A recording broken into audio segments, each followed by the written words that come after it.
For question number 4, it asks, when we look at the big picture of hormone release during exercise, what is happening to our fuel?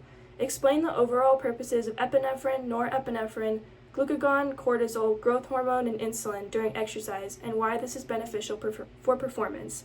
So overall, looking at the big picture, what is happening to our fuel is it is being broken down in order to help us fuel muscle contractions during exercise. And so how we are breaking down these fuels is through these hormones tricking our body to either release glucose to break it down for fuel or to utilize our fats so that we can ultimately save our carbs, because we have more fat stored in our body than carbs, and we also get more kcals of energy per gram of fat than per gram of carbs.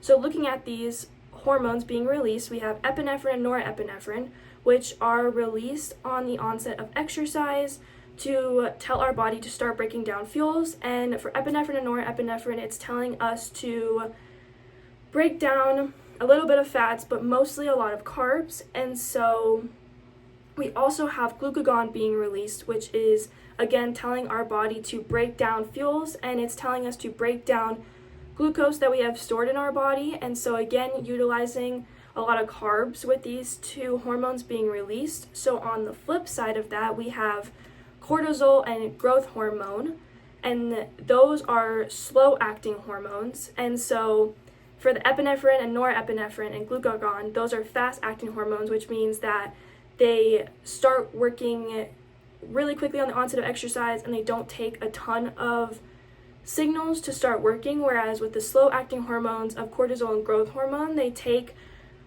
a lot of signals in order to start firing, and then it takes them a little bit before they start working. So instead of them working right on the onset of exercise, they'll begin to work a little bit into the workouts. And so for cortisol and growth hormone, they again are telling the body to start breaking down fuels, but they're telling our body to break down fats. And that's important because, like I said, we have a lot more fat storage than we do carbs. So these two hormones being released is important during exercise because it's telling our body to use those fat stores, and it ultimately helps us save our carbs because we're going to run out of them quickly if we continue to use them. So we save our carbs and we utilize our fats, and we get more energy from our fats as well.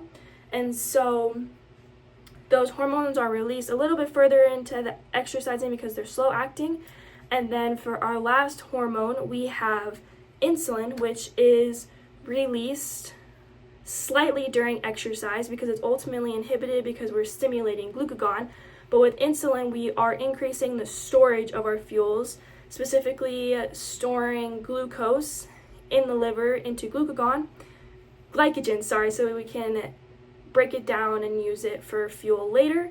And so insulin is inhibited, but it is still released a little bit to help us store, and again, that's helping us save our carbs, while cortisol and growth hormone are being released to help us prioritize using our fats. And so how all these overall play into exercise and why it's beneficial for performance is because when we are utilizing our fats for longer with the crossover effect, that means that we're using our fats until we get to slightly higher and higher intensities of our workout, and then we flip over to using our carbs. And that's important because, like I said, we have a lot more fat storage and we get more energy per kcal, 9 kcals of energy per gram of fat compared to 4 kcals of energy per gram of carbs. So when we can use our fats for longer, not only do we have more stored and more energy from the fats, but then we can also save and utilize our carbs for the end when we need them. And so then we have enough to be able to fuel that. And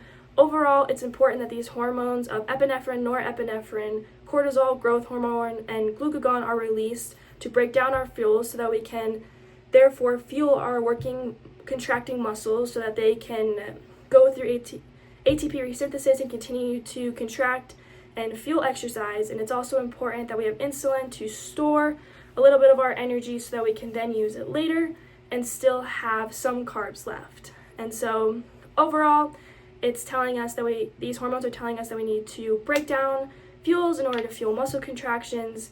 And with insulin, it's telling us to store a little bit of that energy so that we can use it for later. And it's important for performance because we use fats, then carbs, and we can work out for longer, utilizing those fuels efficiently for longer.